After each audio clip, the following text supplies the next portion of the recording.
না আসলে। মানে এমন একটা সিটি আছে যে বন্ধ করার জন্য একটা নির্দেশ দিয়েছে। তো এই জায়গা থেকে আপনারা নিজেরাও কাজ করেন যে শিল্পী হিসেবে আপনার বিষয়টা কীভাবে দেখেন?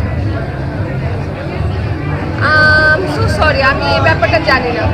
কোন শুটিং হাউস আসলে বন্ধ করার জন্য চিকিৎসা রেখে দিয়েছে আমি জানি না। কি নিয়ে ব্যস্ত আছেন, সামনে কি কোনো কাজ আসছে একটু যদি বলেন। নাটক নিয়ে ব্যস্ত আছি, বাট নাটকটা এখন একটু কম করছি। ওটিটিতে কাজ করছি, তো সবাই দোয়া করবেন। একটু ডিফারেন্ট প্ল্যাটফর্ম একটু ট্রাই করলাম, ডিফারেন্ট প্ল্যাটফর্মে কাজ করার।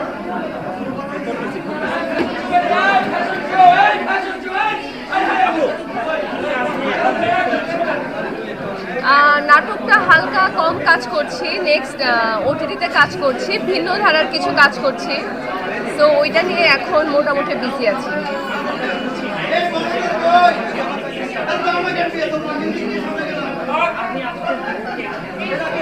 আমিও আমার দিক থেকে আসলে স্ট্যাটাস দেওয়াটা তো বড় কিছু না, মানে আমরা পাবলিক ফিগার, তো আমরা যদি কিছু একটা লিখি এটা পাবলিকের কাছে যাবে, ওরা এটা সিরিয়াসলি নেবে, এটাই একটা বড় ব্যাপার।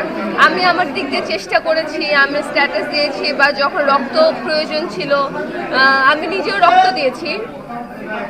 তো আমি নিজেও রক্ত দিয়েছি, আর আমি আসলে খুবই শোকাহত মাইলস্টোনের ঘটনাটা নিয়ে। আমার কাছে খুব খুব আসলে খুবই মর্ম হতো।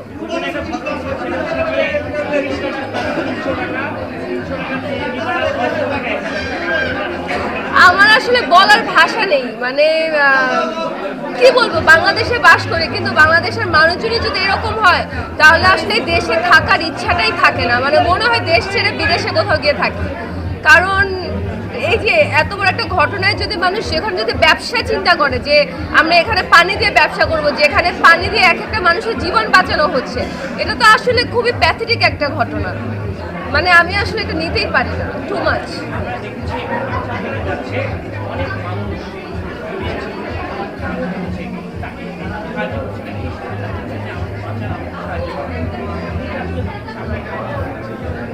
এটা আসলে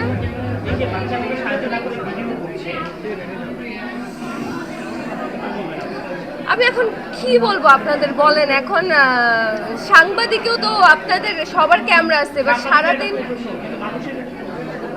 হ্যাঁ, মানুষজন তো এরকম ওয়ার্ল্ড ওয়াইড, বাংলাদেশের মানুষজন আমি সবসময় এরকম দেখেছি যে একটা দুর্ঘটনা হচ্ছে, মানুষ অ্যাক্সিডেন্ট করে পড়ে আছে, কিন্তু সবাই এটা কখন ফেসবুকে আপলোড দিবে, কখন ডলার কামাবে, এইসব চিন্তাধারা থাকে।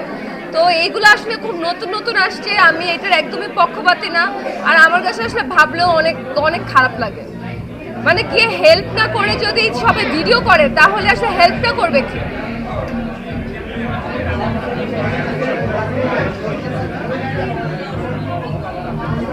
আমি যদি আসলে সরকারি কোনো পদে থাকতাম, আমি ওদের সবাইকে সিজ করে দিতাম, ওদের ফোন নিয়ে নিতাম, অ্যান্ড আমি আসলে কোনো একটা মানে কিছু একটা রাখতাম যে কোনো একটা ধারায় ওদের ফেলে দিতাম।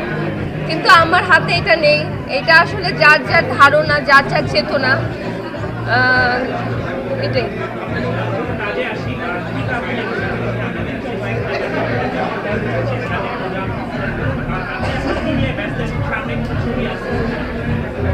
না, এখন আমি মুভিটা আমার ব্যাটে বলে মিলে নেই, এই কারণে এখনও আমি আপনাদেরকে কিছু জানাতে পারছি না। যখন হবে তখন সেটা জানাবো। আর